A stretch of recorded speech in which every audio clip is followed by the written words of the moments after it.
प्रिय भक्तों, हर हर महादेव। तो आज सोमवार है जो सबसे सरल स्वभाव के देवता भोलेनाथ को समर्पित है। तो आज सोमवार के दिन हम आपको भगवान शिव के एक ऐसे मंत्र को सुनाने जा रहे हैं जिससे पितृ दोष, काल सर्प दोष, राहु केतु तथा शनि की पीड़ा से मुक्ति मिलती है। इस दिन भगवान शिव के मंत्रों का श्रवण करने से विशेष फल की प्राप्ति होती है और सभी मनोकामनाएं पूरी होती है। यदि कोई व्यक्ति भय मुक्त, रोग मुक्त जीवन चाहता है और अकाल मृत्यु के डर से खुद को दूर करना चाहता है और अपने घर और व्यवसाय में सुख सुविधा चाहता है तो उसे इस महामंत्र का नियमित श्रवण करना चाहिए। तो आइए भक्तों, भगवान शिव के इस दिव्य मंत्र का श्रवण कर लेते हैं और हम आशा करेंगे कि आपको इस मंत्र के प्रभाव से शीघ्र ही लाभ होगा। लेकिन एक बात का ध्यान रहे, इस मंत्र को नियमित 108 बार या पूरा ही श्रवण करें। और अगर आपको वीडियो पसंद आए तो वीडियो को लाइक अवश्य करें और हमारे चैनल को सब्सक्राइब भी जरूर करें और कमेंट में जय भोले बाबा की लिखना ना भूलें। और मंत्र इस प्रकार है। ओम त्र्यंबकं यजामहे सुगंधिं पुष्टिवर्धनम् उर्वारुकमिव बन्धनान् मृत्योर्मुक्षीयमामृतात्। ओम त्र्यंबकं यजामहे सुगंधिं पुष्टिवर्धनम् उर्वारुकमिव बन्धनान् मृत्योर्मुक्षीयमामृतात्। ओम त्र्यंबकं यजामहे सुगंधिं पुष्टिवर्धनम् उर्वारुकमिव बन्धनान् मृत्योर्मुक्षीयमामृतात्। ओम त्र्यंबकं यजामहे सुगंधिं पुष्टिवर्धनम् उर्वारुकमिव बन्धनान् मृत्योर्मुक्षीयमामृतात्। ओम त्र्यंबकं यजामहे सुगंधिं पुष्टिवर्धनम् उर्वारुकमिव बन्धनान् मृत्योर्मुक्षीयमामृतात्। ओम त्र्यंबकं यजामहे सुगंधिं पुष्टिवर्धनम् उर्वारुकमिव बन्धनान् मृत्योर्मुक्षीयमामृतात्। ओम त्र्यंबकं यजामहे सुगंधिं पुष्टिवर्धनम् उर्वारुकमिव बन्धनान् मृत्योर्मुक्षीयमामृतात्। ओम त्र्यंबकं यजामहे सुगंधिं पुष्टिवर्धनम् उर्वारुकमिव बन्धनान् मृत्योर्मुक्षीयमामृतात्। ओम त्र्यंबकं यजामहे सुगंधिं पुष्टिवर्धनम् उर्वारुकमिव बन्धनान् मृत्योर्मुक्षीयमामृतात्। ओम त्र्यंबकं यजामहे सुगंधिं पुष्टिवर्धनम् उर्वारुकमिव बन्धनान् मृत्योर्मुक्षीयमामृतात्। ओम त्र्यंबकं यजामहे सुगंधिं पुष्टिवर्धनम् उर्वारुकमिव बन्धनान् मृत्योर्मुक्षीयमामृतात्। ओम त्र्यंबकं यजामहे सुगंधिं पुष्टिवर्धनम् उर्वारुकमिव बन्धनान् मृत्योर्मुक्षीयमामृतात्।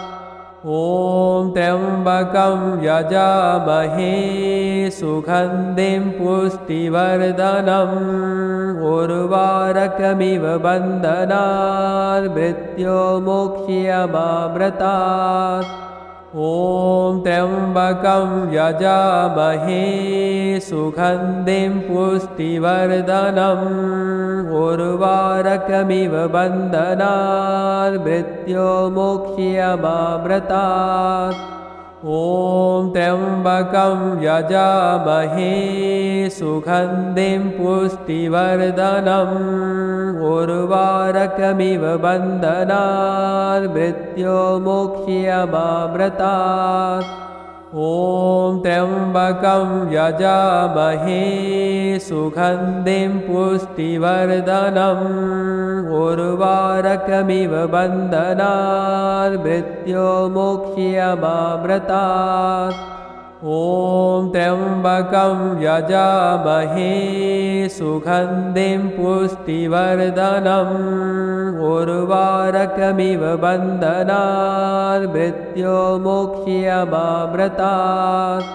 ॐ त्र्यम्बकं यजामहे सुगन्धिं पुष्टिवर्धनम् उर्वारुकमिव बन्धनान् मृत्योर्मुक्ष्यमामृतात्। ॐ त्र्यम्बकं यजामहे सुगन्धिं पुष्टिवर्धनम् उर्वारुकमिव बन्धनान् मृत्योर्मुक्ष्यमामृतात्। ॐ त्र्यम्बकं यजामहे सुगन्धिं पुष्टिवर्धनम् उर्वारुकमिव बन्धनान् मृत्योर्मुक्ष्यमामृतात्। ॐ त्र्यम्बकं यजामहे सुगन्धिं पुष्टिवर्धनम् उर्वारुकमिव बन्धनान् मृत्योर्मुक्ष्यमामृतात्। ॐ त्र्यम्बकं यजामहे सुगन्धिं पुष्टिवर्धनम् उर्वारुकमिव बन्धनान् मृत्योर्मुक्ष्यमामृतात्। ॐ त्र्यम्बकं यजामहे सुगन्धिं पुष्टिवर्धनम् उर्वारुकमिव बन्धनान् मृत्योर्मुक्ष्यमामृतात्। ॐ त्र्यम्बकं यजामहे सुगन्धिं पुष्टिवर्धनम् उर्वारुकमिव बन्धनान् मृत्योर्मुक्ष्यमामृतात्। ॐ त्र्यम्बकं यजामहे सुगन्धिं पुष्टिवर्धनम् उर्वारुकमिव बन्धनान् मृत्योर्मुक्ष्यमामृतात्।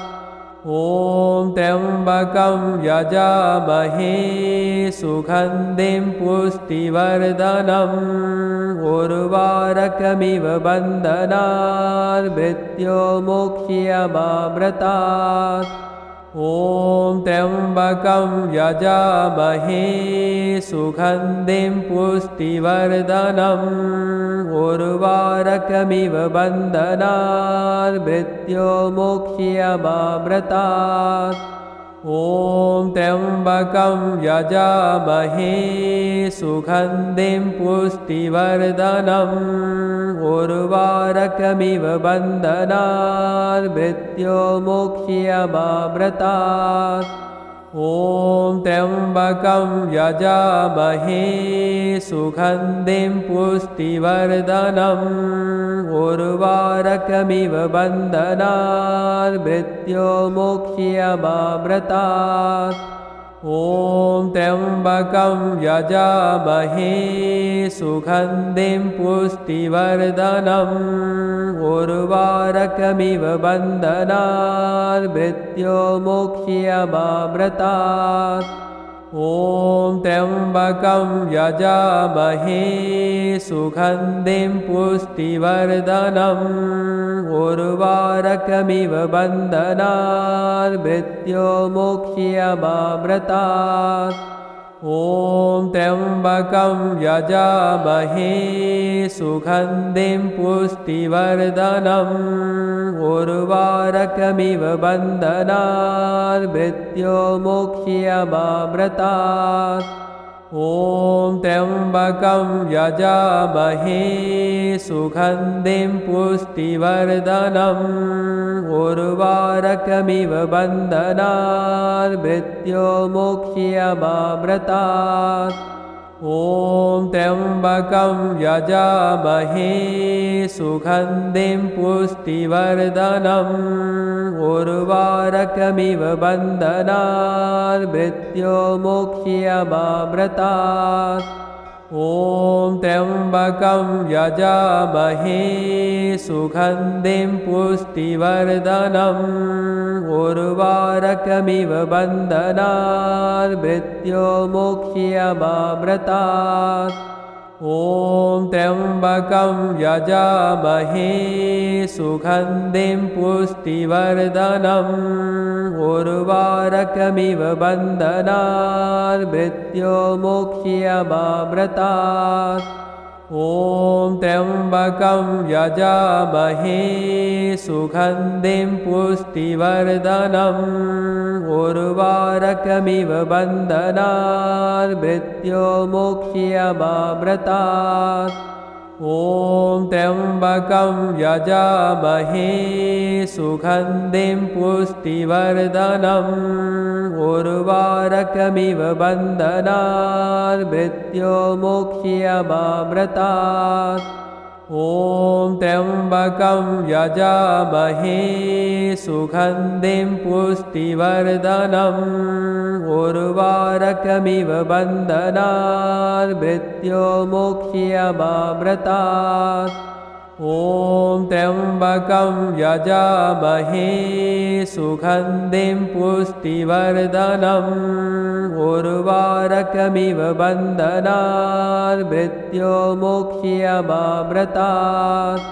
ॐ त्र्यम्बकं यजामहे सुगन्धिं पुष्टिवर्धनम् उर्वारुकमिव बन्धनान् मृत्योर्मुक्ष्यमामृतात्। ॐ त्र्यम्बकं यजामहे सुगन्धिं पुष्टिवर्धनम् उर्वारुकमिव बन्धनान् मृत्योर्मुक्ष्यमामृतात्। ॐ त्र्यम्बकं यजामहे सुगन्धिं पुष्टिवर्धनम् उर्वारुकमिव बन्धनान् मृत्योर्मुक्ष्यमामृतात्। ॐ त्र्यम्बकं यजामहे सुगन्धिं पुष्टिवर्धनम् उर्वारुकमिव बन्धनान् मृत्योर्मुक्ष्यमामृतात्। ॐ त्र्यम्बकं यजामहे सुगन्धिं पुष्टिवर्धनम् उर्वारुकमिव बन्धनान् मृत्योर्मुक्ष्यमामृतात्। ॐ त्र्यम्बकं यजामहे सुगन्धिं पुष्टिवर्धनम् उर्वारुकमिव बन्धनान् मृत्योर्मुक्ष्यमामृतात्। ॐ त्र्यम्बकं यजामहे सुगन्धिं पुष्टिवर्धनम् उर्वारुकमिव बन्धनान् मृत्योर्मुक्ष्यमामृतात्। ॐ त्र्यम्बकं यजामहे सुगन्धिं पुष्टिवर्धनम् उर्वारुकमिव बन्धनान् मृत्योर्मुक्ष्यमामृतात्। ॐ त्र्यम्बकं यजामहे सुगन्धिं पुष्टिवर्धनम् उर्वारुकमिव बन्धनान् मृत्योर्मुक्ष्यमामृतात्। ॐ त्र्यम्बकं यजामहे सुगन्धिं पुष्टिवर्धनम् उर्वारुकमिव बन्धनान् मृत्योर्मुक्ष्यमामृतात्। ॐ त्र्यम्बकं यजामहे सुगन्धिं पुष्टिवर्धनम् उर्वारुकमिव बन्धनान् मृत्योर्मुक्ष्यमामृतात्। ॐ त्र्यम्बकं यजामहे सुगन्धिं पुष्टिवर्धनम् उर्वारुकमिव बन्धनान् मृत्योर्मुक्ष्यमामृतात्। ॐ त्र्यम्बकं यजामहे सुगन्धिं पुष्टिवर्धनम् उर्वारुकमिव बन्धनान् मृत्योर्मुक्ष्यमामृतात्। ॐ त्र्यम्बकं यजामहे सुगन्धिं पुष्टिवर्धनम् उर्वारुकमिव बन्धनान् मृत्योर्मुक्ष्यमामृतात्। ॐ त्र्यम्बकं यजामहे सुगन्धिं पुष्टिवर्धनम् उर्वारुकमिव बन्धनान् मृत्योर्मुक्ष्यमामृतात्। ॐ त्र्यम्बकं यजामहे सुगन्धिं पुष्टिवर्धनम् उर्वारुकमिव बन्धनान् मृत्योर्मुक्ष्यमामृतात्। ॐ त्र्यम्बकं यजामहे सुगन्धिं पुष्टिवर्धनम् उर्वारुकमिव बन्धनान् मृत्योर्मुक्ष्यमामृतात्। ॐ त्र्यम्बकं यजामहे सुगन्धिं पुष्टिवर्धनम् उर्वारुकमिव बन्धनान् मृत्योर्मुक्ष्यमामृतात्। ॐ त्र्यम्बकं यजामहे सुगन्धिं पुष्टिवर्धनम् उर्वारुकमिव बन्धनान् मृत्योर्मुक्ष्यमामृतात्। ॐ त्र्यम्बकं यजामहे सुगन्धिं पुष्टिवर्धनम् उर्वारुकमिव बन्धनान् मृत्योर्मुक्ष्यमामृतात्। ॐ त्र्यम्बकं यजामहे सुगन्धिं पुष्टिवर्धनम् उर्वारुकमिव बन्धनान् मृत्योर्मुक्ष्यमामृतात्। ॐ त्र्यम्बकं यजामहे सुगन्धिं पुष्टिवर्धनम् उर्वारुकमिव बन्धनान् मृत्योर्मुक्ष्यमामृतात्। ॐ त्र्यम्बकं यजामहे सुगन्धिं पुष्टिवर्धनम् उर्वारुकमिव बन्धनान् मृत्योर्मुक्ष्यमामृतात्। ॐ त्र्यम्बकं यजामहे सुगन्धिं पुष्टिवर्धनम् उर्वारुकमिव बन्धनान् मृत्योर्मुक्ष्यमामृतात्। ॐ त्र्यम्बकं यजामहे सुगन्धिं पुष्टिवर्धनम् उर्वारुकमिव बन्धनान् मृत्योर्मुक्ष्यमामृतात्।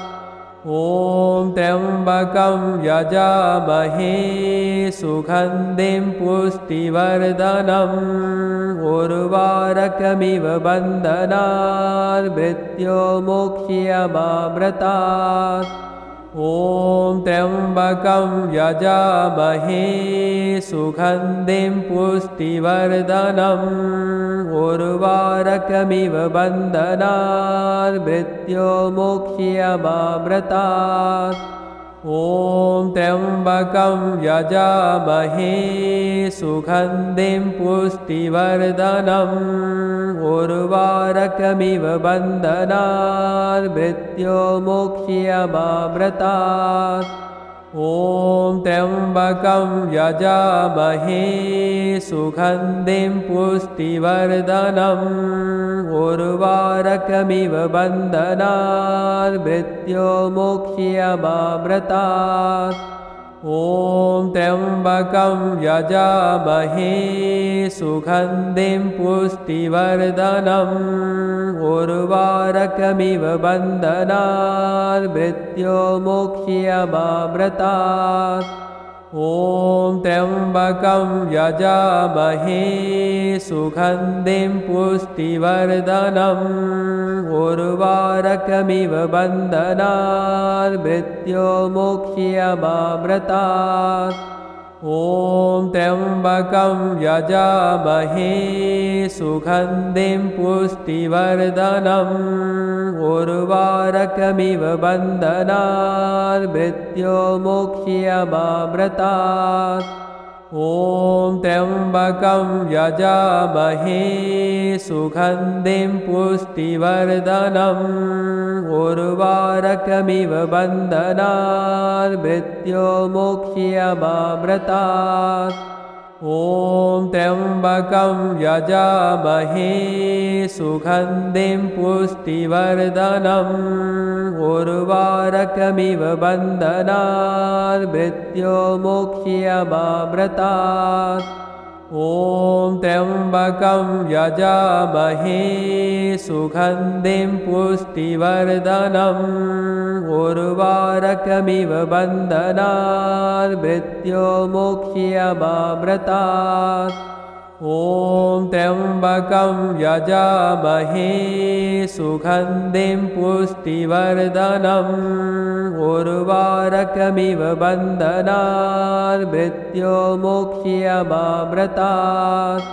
ॐ त्र्यम्बकं यजामहे सुगन्धिं पुष्टिवर्धनम् उर्वारुकमिव बन्धनान् मृत्योर्मुक्ष्यमामृतात्।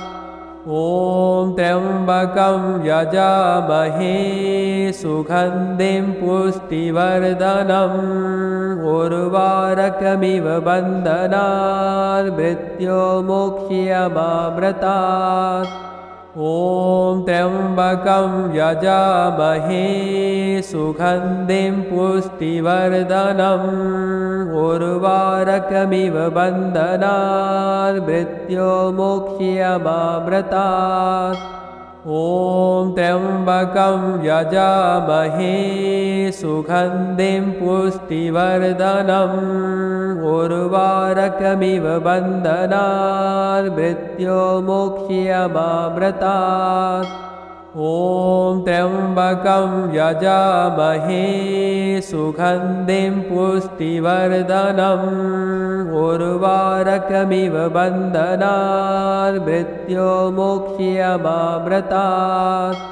ॐ त्र्यम्बकं यजामहे सुगन्धिं पुष्टिवर्धनम् उर्वारुकमिव बन्धनान् मृत्योर्मुक्ष्यमामृतात्।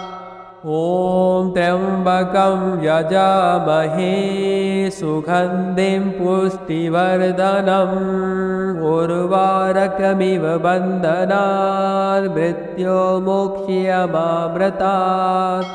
ॐ त्र्यम्बकं यजामहे सुगन्धिं पुष्टिवर्धनम् उर्वारुकमिव बन्धनान् मृत्योर्मुक्ष्यमामृतात्। ॐ त्र्यम्बकं यजामहे सुगन्धिं पुष्टिवर्धनम् उर्वारुकमिव बन्धनान् मृत्योर्मुक्ष्यमामृतात्।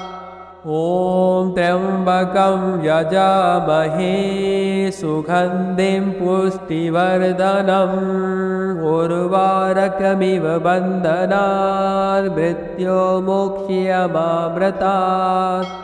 ॐ त्र्यम्बकं यजामहे सुगन्धिं पुष्टिवर्धनम् उर्वारुकमिव बन्धनान् मृत्योर्मुक्ष्यमामृतात्। ॐ त्र्यम्बकं यजामहे सुगन्धिं पुष्टिवर्धनम् उर्वारुकमिव बन्धनान् मृत्योर्मुक्ष्यमामृतात्। ॐ त्र्यम्बकं यजामहे सुगन्धिं पुष्टिवर्धनम् उर्वारुकमिव बन्धनान् मृत्योर्मुक्ष्यमामृतात्। ॐ त्र्यम्बकं यजामहे सुगन्धिं पुष्टिवर्धनम् उर्वारुकमिव बन्धनान् मृत्योर्मुक्ष्यमामृतात्। ॐ त्र्यम्बकं यजामहे सुगन्धिं पुष्टिवर्धनम् उर्वारुकमिव बन्धनान् मृत्योर्मुक्ष्यमामृतात्। ॐ त्र्यम्बकं यजामहे सुगन्धिं पुष्टिवर्धनम् उर्वारुकमिव बन्धनान् मृत्योर्मुक्ष्यमामृतात्। ॐ त्र्यम्बकं यजामहे सुगन्धिं पुष्टिवर्धनम् उर्वारुकमिव बन्धनान् मृत्योर्मुक्ष्यमामृतात्। ॐ त्र्यम्बकं यजामहे सुगन्धिं पुष्टिवर्धनम् उर्वारुकमिव बन्धनान् मृत्योर्मुक्ष्यमामृतात्। ॐ त्र्यम्बकं यजामहे सुगन्धिं पुष्टिवर्धनम् उर्वारुकमिव बन्धनान् मृत्योर्मुक्ष्यमामृतात्।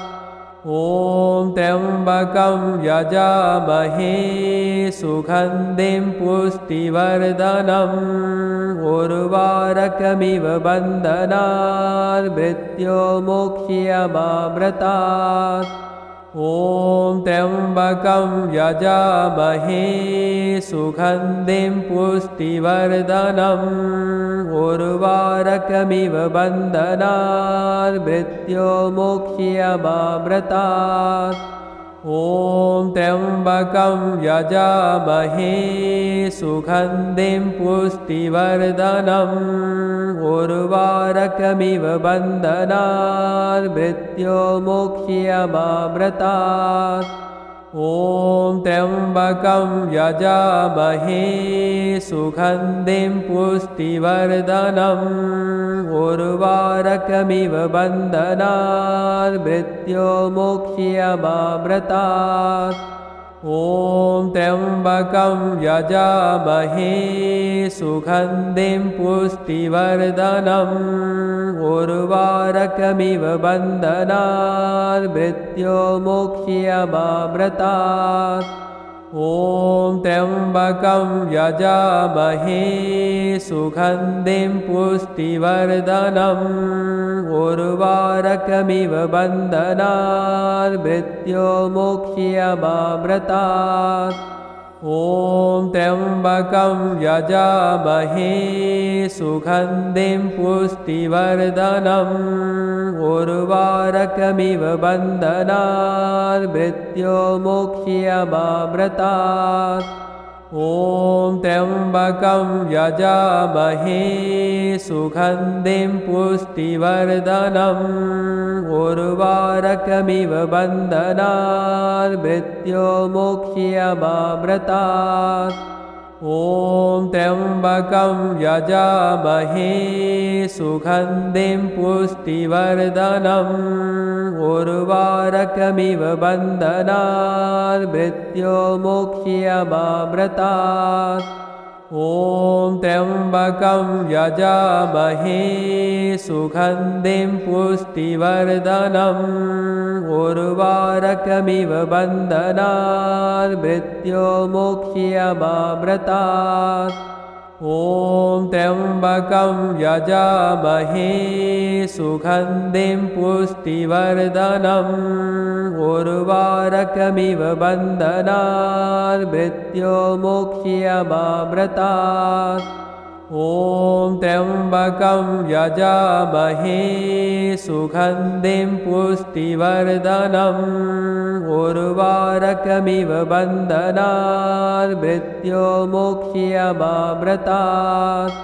ॐ त्र्यम्बकं यजामहे सुगन्धिं पुष्टिवर्धनम् उर्वारुकमिव बन्धनान् मृत्योर्मुक्ष्यमामृतात्। ॐ त्र्यम्बकं यजामहे सुगन्धिं पुष्टिवर्धनम् उर्वारुकमिव बन्धनान् मृत्योर्मुक्ष्यमामृतात्। ॐ त्र्यम्बकं यजामहे सुगन्धिं पुष्टिवर्धनम् उर्वारुकमिव बन्धनान् मृत्योर्मुक्ष्यमामृतात्। ॐ त्र्यम्बकं यजामहे सुगन्धिं पुष्टिवर्धनम् उर्वारुकमिव बन्धनान् मृत्योर्मुक्ष्यमामृतात्। ॐ त्र्यम्बकं यजामहे सुगन्धिं पुष्टिवर्धनम् उर्वारुकमिव बन्धनान् मृत्योर्मुक्ष्यमामृतात्। ॐ त्र्यम्बकं यजामहे सुगन्धिं पुष्टिवर्धनम् उर्वारुकमिव बन्धनान् मृत्योर्मुक्ष्यमामृतात्। ॐ त्र्यम्बकं यजामहे सुगन्धिं पुष्टिवर्धनम् उर्वारुकमिव बन्धनान् मृत्योर्मुक्ष्यमामृतात्। ॐ त्र्यम्बकं यजामहे सुगन्धिं पुष्टिवर्धनम् उर्वारुकमिव बन्धनान् मृत्योर्मुक्ष्यमामृतात्। ॐ त्र्यम्बकं यजामहे सुगन्धिं पुष्टिवर्धनम् उर्वारुकमिव बन्धनान् मृत्योर्मुक्ष्यमामृतात्। ॐ त्र्यम्बकं यजामहे सुगन्धिं पुष्टिवर्धनम् उर्वारुकमिव बन्धनान् मृत्योर्मुक्ष्यमामृतात्। ॐ त्र्यम्बकं यजामहे सुगन्धिं पुष्टिवर्धनम् उर्वारुकमिव बन्धनान् मृत्योर्मुक्ष्यमामृतात्। ॐ त्र्यम्बकं यजामहे सुगन्धिं पुष्टिवर्धनम् उर्वारुकमिव बन्धनान् मृत्योर्मुक्ष्यमामृतात्।